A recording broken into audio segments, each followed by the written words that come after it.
Les amis, j'espère que vous allez bien. Aujourd'hui, je suis pas tout seul. On a Dani derrière la caméra, mais on a aussi un invité aujourd'hui, Mister Fuji. Charles, merci pour l'invitation. Merci à toi d'être venu. Il est pas venu les mains vides, les amis. Aujourd'hui, on a un très grand collectionneur qui est connu dans le monde de Pokémon. Collectionneur depuis 1999. Est-ce que tu avais déjà en tête à cette époque-là de protéger tes cartes? À l'époque, nous on avait un jeu qui s'appelle le lancer de cailloux.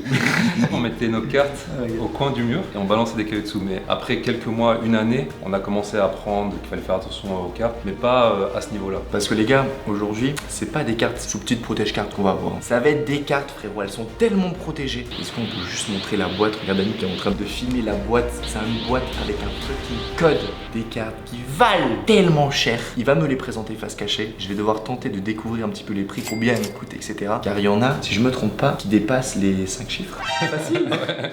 Essayer de t'apporter des choses sympas pour toi et ta communauté. Je crois que vous en rendez pas compte. Les prix vont grimper en flèche. T'as peur. Ce que je vais faire, à chaque fois, je vais retourner la carte, je vais devoir dire un prix. Tu vas devoir me reprendre et expliquer pourquoi elle a ce prix-là. De la moins chère à la plus chère en bas. Ça, déjà, ça m'intrigue. Hein. Ouh, c'est quoi ça?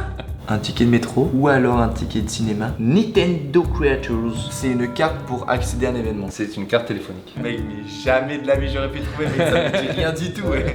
Et les deux petits trous que tu peux voir, c'est la cabine téléphonique japonaise qui poinçonne la carte. Du coup, alors celle-là, elle est abîmée un peu, tu vois. Ouais. Bah, je vais dire un 2500 Voilà, à peu près. Mais si tu l'as en mint, PSA 10, c'est plus de 10 000 euros. pour une carte téléphonique. Mewtwo PSA 8, signé très certainement, peut-être aussi par le créateur de la Tout à carte. fait. Ils ont mis Auto 8, en fait c'est pour l'autographe. Ils notent aussi l'autographe, la qualité, le trait, tout ça. Ah, c'est vrai, ça, Ouais. toi, une note autographe? Ils notent Je l'orthographe. sais pas ça. 3500. Ouais, pas mal, on est là, 3000, 4000 à peu près. L'illustrateur, c'est Christopher Rush. Il a illustré le Black Lotus de Magic. Donc c'est l'illustrateur phare de Magic de Gathering. Oui. Ouais. Et c'est la seule carte Pokémon qu'il a illustrée. Et comme maintenant il est décédé, là les gens sont en train de courir après cette carte-là. Les gars, si ça m'arrête pas un petit pouce bleu quand même à la vidéo. Mister Fuji, il y aura ses réseaux en description comme son Instagram. N'hésitez pas à les refs, il partage vraiment du lourd. Oh no way. Premier Dracofeu, PSA 8. Pas marqué première édition. Mais, elle est signée pour Monsieur Fuji. Hein. C'est insane, ça veut dire qu'il a vraiment fait pour toi. C'est pas tu l'as acheté et qu'il avait fait pour quelqu'un d'autre. Absolument. S'il a fait pour toi, je dirais du ciné. Un peu plus. 8000. À peu près 8000. 8000 la carte, les amis. C'est une carte que j'ai de l'enfance. Ici, il manque le symbole de rareté. Normalement, sur notre Dracofeu français, du set de base, il y a un symbole de rareté, une petite étoile. Et sur celui-là, sur la version du set, elle est manquante. Très récemment, on a conclu que le No Rarity symbole, c'est la toute première carte du set de base, jamais éditée, toutes langues confondues. What? Ah, je crois là, j'ai une dinguerie dans la main, les refs, hein, vraiment. Est-ce qu'elle fait partie des 5 qui ont été dessinés par des enfants? C'est le même contexte, on va dire. C'est pas le même concours, mais c'est la même idée. Et là, c'est la catégorie, alors si je te dis pas de bêtises, des moins de 6 ans. Il y en a 100 dans le monde et celle-là, elle est en 10. Et il me dit, bah là, il y a le père du gagnant qui les vend. Au plus bas, il les a vendus à 80 euros. Et au maximum que nous, on est arrivé, il les vendait à 150 euros. Donc de mémoire, j'ai dû les avoir à 120 euros, j'ai dû leur avoir la carte. Est-ce qu'on arrivera au 10K? Bah, on va dire 9000 alors si c'est presque. 9000, exactement. 9000. 9000 la carte Pikachu qui a été dessinée par un enfant de moins de 6 ans. Oh, Rayquaza, PSA 10, Japanese First Edition. J'ai besoin d'une information sur cette étoile-là. Les stars de l'époque, c'est l'équivalent des ultras que t'as maintenant. D'accord, ok. Voilà, c'est 15 000. en dollars, on a 15 000 dollars aujourd'hui, près 12-13 000 euros facile. Il me semble que c'est les premiers Pokémon qui sortent du cadre. PSA 10, 95, Japanese Topsun, Charizard Greenback et Blueback. Alors je pense que les deux ont le même prix, À peu près, ouais. à peu près. Alors ça, c'est le genre de carte que tu avais en fait, on va dire à l'épicerie au Japon, et ça s'appelait donc les Topsun. Tu avais deux cartes aléatoires et un chewing-gum dedans. Le jeu vidéo, quand il est sorti, il n'est pas sorti comme nous en version rouge et bleue, mais il est d'abord sorti en version vert et bleu. Et donc ce ne sont pas des jeux de cartes à jouer, à collectionner, comme celles qu'on connaît, mais c'est ce qu'on appelle les Topsun. Et les Topsun, maintenant les gens recherchent ce genre de cartes. Pourquoi? Parce qu'elles font aussi partie des toutes premières cartes avec un Dracofeu dessus. Mais pour moi, je le mettrais pas trop loin que le Rayquaza. En fait, c'est exactement la même gamme de prix que Rayquaza.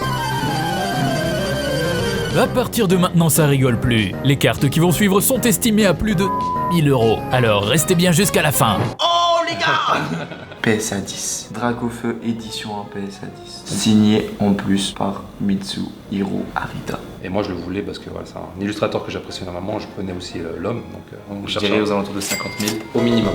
au minimum. Au minimum, on est à 50 000 Ok. et ça peut monter jusqu'au double. Dans le monde, tu peux pas avoir plus de 30 personnes qui ont un Dracofeu dans leur collection. Et j'en connais personnellement qui en ont au moins deux. Box différente et celle-là, elle est pas PSA. Elle n'est pas gradée, elle coûte plus que celle-là qui coûte entre 50 000 et 100 000. Non, ça c'était un piège. J'ai déjà vu ce trainer. Je sais pas où, mais je l'ai déjà vu. On s'enfuit les gars. Elle coûte 100 000 balles la carte. trainer, Danny m'a aidé. Ah, Il m'a dit que ça venait de la World Cup. La World Cup 99. Après les non gradés, 30 000. on a un peu moins. Tiens, je te fais un petit piège là-dessus. Ça, c'est. Gradée, elle pourrait être. Ah, gradé, non, elle va monter à tes Ah ouais. 60 000, 70 000. Ok, ah oui, d'accord. C'est plus. Gradée, c'est boum. Ok, C'est- Une première fois, je l'ai acheté il y a très longtemps et je l'ai revendu. Une deuxième fois, je l'ai eu, mais je l'ai pas eu entre les mains. Elle est passée chez un ami qui l'a gradée, elle est revenue 8 et en revenant, elle s'est perdue.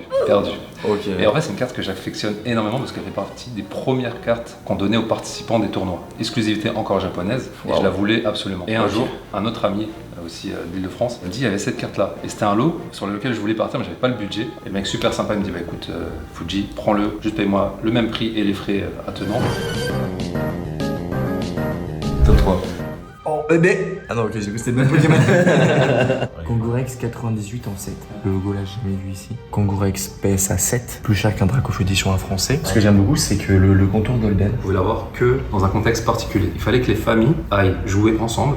Donc c'est par exemple t'allais avec tes parents jouer au jeu de cartes et tu suivais les animations que Pokémon Company faisait à cette époque. Et à la fin de l'événement, ils te donnaient la carte. Et c'est pour ça qu'elle s'appelle la Family Event Trophy Card. Et c'est illustré par un des illustrateurs les plus connus, c'est Ken Sugimori qui a fait énormément d'artwork pour les cartes, mais pour tous les produits dérivés Pokémon. En fait, j'ai pas envie de dire le chiffre. Pour moi, je dirais de plus que 50 000. Elle est autour des 50 000 actuellement. Oh my god! C'est une carte qui gagne énormément en popularité. On arrive dans le top 2, les refs. Ouais, là, Ok. Alors, le top 2, on va passer au-dessus de 100 000, je suppose. De 200 000, on va un peu plus haut. Oh my god. Charizard PSA 10 édition 1 en anglais. Ah, mais là, frérot, elle est incroyable la carte. Zéro défaut la carte. C'est le but d'indice, je crois. C'est le but d'indice. Non, mais il faut, voilà, je dois le dire quand même. Cette carte à mon âge. Alors, je sais que celle de Logan Paul, à un moment, elle était cotée à 1 million. Cette carte-là, elle est très particulière parce qu'elle n'est pas gradée par Pas PSA, PSA, justement. elle est gradée par BGS, Beckett. Et en fait, pour avoir un 10 chez eux, c'est de l'ordre quasi impossible. C'est pour ça que sa c'est carte pour ça qu'elle vaut aussi cher. Et ben, on va partir sur du. Voilà, minimum 200 000. Très mignon. Très tout ça. mignon. What? La dernière qui s'est vendue très récemment, elle est partie en dollars à 420 000 $, ce qui fait en euros 380 000 €. Ça, et ouais, ça fluctue entre, c'est entre 300 et 400 000. C'est le prix d'une maison, une très belle maison. Et c'est pas du petit YouTube, hein, on est d'accord. Non, c'est faut aller voir sur le site PWCC, les archives de vente. Dernière carte, alors là, je pense déjà savoir laquelle c'est. Pikachu peut-être. Je me souviens de l'illustration, c'est un traîneur. Bonne mémoire. Je me suis un peu renseigné sur les cartes les plus chères. et Ouais. tout. Pikachu Holo Japanese promo authentique. Il n'y a pas marqué Le gradement. le grade. Cette carte est ultra rare. Elle est ultra rare, c'est ça? Elle est, ouais, il en existe officiellement moins de 40. Alors cette carte, je dirais un prix 400 000. T'es pas mal, mais un peu plus. Un peu plus de 400 000 euros. Un peu plus de 400 000 $. C'est vrai que je parle en dollars, mais en euros, on est pas loin. 500 000 $. Ouais. Alors. La dernière vente sur un état à peu près similaire, c'était 720 000 $ il y a un mois. C'était incroyable. Mais dans l'ambiance, elle était PSA 7, la mienne elle serait très très proche. La dernière offre que j'ai eue sérieuse dessus, elle est aux alentours des 1,5 million de $, effectivement. Là, en fait, on peut dire qu'on a 1 million en liquide. T'es un garde du corps? Je me garde moi-même pour le moment. Ok. Derrière la porte, il y a des gens. Et ça, en fait, c'était encore un concours d'illustration. Donc, Pokémon à l'époque, Korokoro Magazine pour les fins connaisseurs, a proposé aux Japonais de participer à un concours d'illustration. Et tu envoyais tes cartes. Et si tu étais sélectionné, tous les vainqueurs, ils envoyaient cette carte-là. Normalement, il y avait possiblement 39 vainqueurs. C'est pour ça qu'il y en a eu 39 distribués. Mais il semblerait qu'ils n'en aient même pas distribué 39, mais qu'ils en auraient distribué une vingtaine sur les 39 produites. Aujourd'hui, en gradé, il y en a moins d'une vingtaine avec ceux qui ont renvoyé plusieurs fois à la gradation, ce genre de choses. C'est pas la plus rare des cartes. Mais en termes de popularité, demande, rareté, c'est celle qui combine le plus de tous ces éléments-là, pardon. Une carte qui va atteindre 1 million, ça, on sait pas quand, mais elle l'atteindra très certainement. Ce qu'il faut se dire, c'est que moi j'ai commencé vraiment en pur collectionneur. C'est qu'après, voilà, j'ai eu l'opportunité, je voulais en faire mon métier. Et après, ça a explosé, ça a dépassé même toutes les attentes des gens que je connaissais. C'est un peu comme de la crypto en fait. Mais il y a cet aspect de. Moi je pense qu'il y a Une crypto, tu la collectionnes pas. Tout à fait. Conclusion, les gars, je suis l'homme le plus heureux. Après, le problème de ce qui vient de se passer, je suis encore plus hype. Ouais. Déjà que j'ai été avec Danny, que j'ai été avec plein de créateurs, etc. Et là, voir ça en réel, j'ai envie de faire énormément de conventions. On va aller à la World Cup, les amis.